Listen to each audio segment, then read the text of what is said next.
Hi, my name's Phil. I like talking about politics, and in this video I'd like to discuss the statement from the Chief Executive of the Food and Drink Federation, who has said that food shortages are now going to be permanent in Britain. But first, if you'd like to be notified of daily news and politics, please subscribe to the channel and click the bell notification icon. So Ian Wright, not the footballer, Ian Wright, who is standing down as the head of the Food and Drink Federation, having been CEO since 2005 and therefore has gone through Brexit, gave a clear warning recently. He pointed out that we won't run out of food. We won't run out of food. And I think that's an important message to echo. And I've been trying to say that myself. For those who are worried and think they may need to stockpile and driving panic buying, I've always said that those who can afford to stockpile have no need to. If you can afford to buy too much food, you will never go hungry. Even in Britain, where we put up with a lot of nonsense from our government without even a hint of a riot, much less a revolution. But even here, no government could actually survive tens of millions of people going hungry. And that's what would have to happen for the middle classes, those who can afford more food, to go hungry. Won't happen. But what is happening right now is that our choice is being reduced. Wright said that shortages, such as, for example, the recent example of there being no bottled water available in the whole of the east of England, could become more common. He said that the UK shoppers had previously expected just about every product that they could want to be on the shelf all the time. And that's true. It has sometimes happened that I've had a shopping list and I've gone there and the thing's not there. But usually it's a very specific thing. When I like sliced mushrooms, well, I can still buy mushrooms and slice them myself. But in nearly 30 years of doing my own grocery shopping, that's been rare. Most of the time I get my list and I can get everything on it. It doesn't even matter if I switch supermarkets. Sometimes I've chosen a supermarket depending on which is on the way home from work and just gone in then. And I've had the same list. I've changed supermarkets, had the same list come out with the same stuff. The biggest problem is finding it sometimes, but then you just ask. What Wright is saying, that those days are gone now.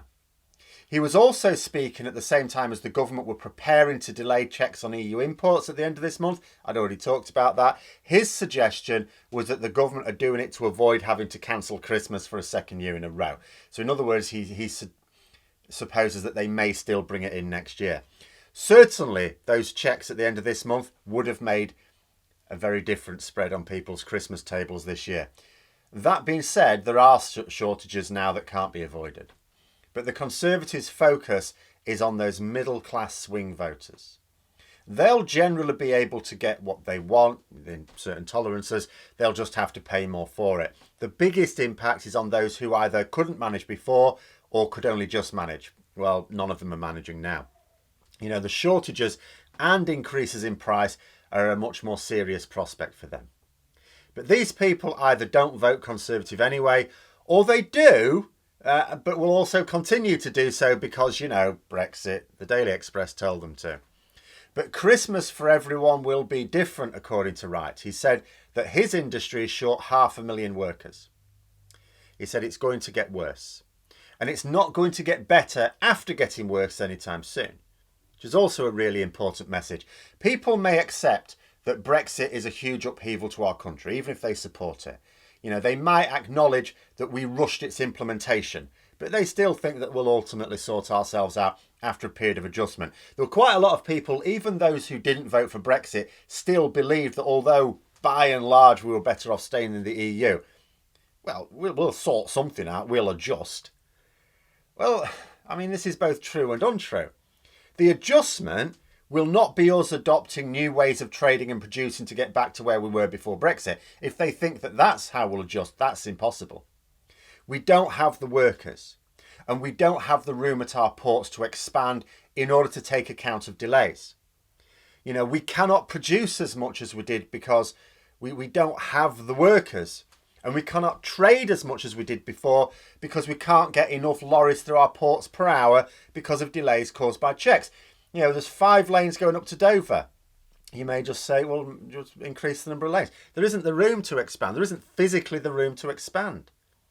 The adjustment required will be for our expectations. That's what's going to have to adjust. Instead of watching a cooking show and thinking, oh, I'd like that, I'll have a go at that, and going out and getting the ingredients, we'll just have to be like children, really, get what we're given. The shopping list will be more in hope than expectation. Unless, of course, on your shopping list you just put down food. Or at the very least, it will have to be much more general. So instead of putting down a list of 6 or 7 types of vegetables that you want, you may have to just put down whatever they've got. Veg, whatever they have. 6 or 7 types of whatever they've got. See what you can get. Same with fruit, same with grains, same with meat, same with everything. Including bottled water, it seems. And that might be a less frivolous prospect given the recent issues for water treatment. I think that's for another video. But back to that comment about it not getting better after it gets worse anytime soon. What he's saying is that things will continue to decline, and indeed they have been for months now, and there's no reason not to believe the people who will say it'll get much worse, because they've accurately predicted exactly what is happening right now, well in advance. Those who understand supply chains could see it all coming. They could see the turning of the cogs and what the result was going to be further down the line, and they continue to warn us.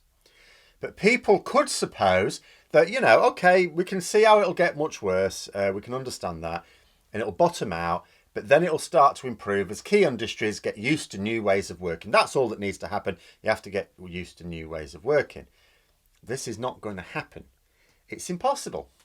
In fact, so for people who think the situation is bad now, and it's not getting better, even if you accept that, yeah, we get how it will get worse in another month or two, it won't be better next year.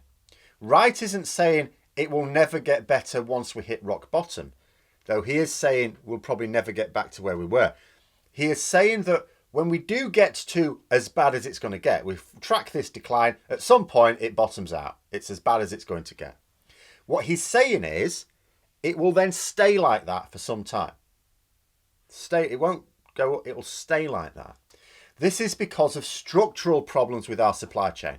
There is simply no way to regain our part of the just-in-time supply chain that we have relied upon because of our hard Brexit.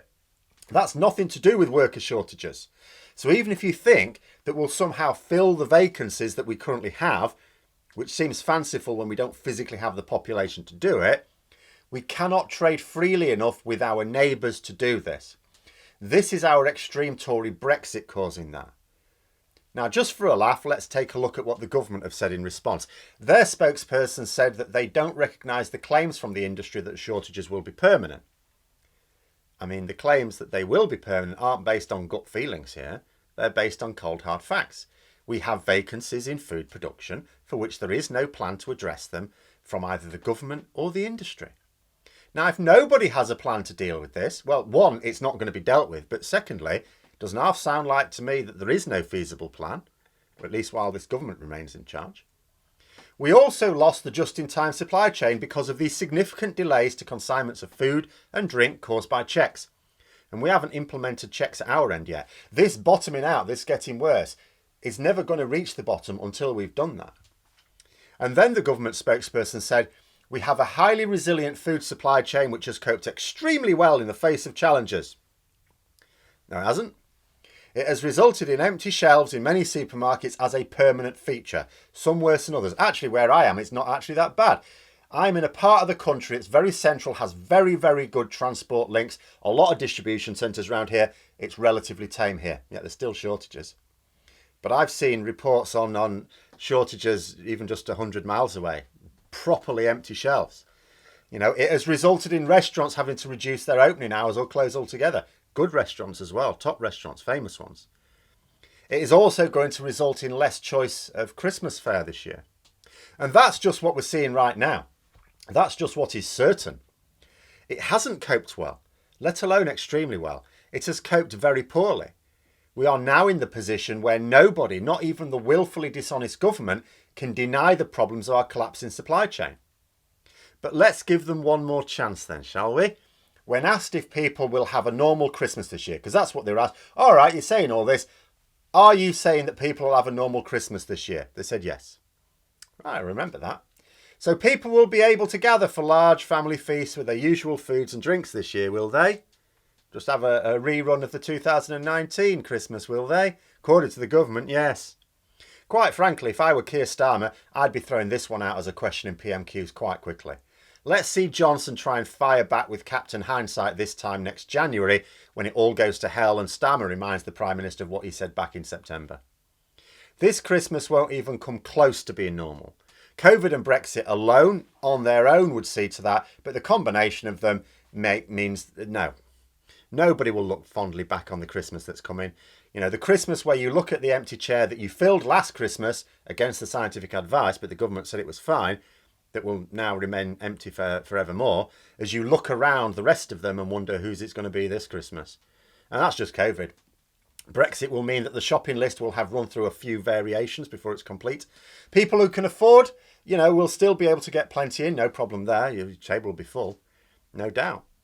But for those who like to have the same things, you've set yourself into a bit of a tradition each year, there's definitely going to be some differences this year and every year hence until we reverse Brexit. So come late December, we'll see who's right, the government or me. And of course, it's not me, it's the industry.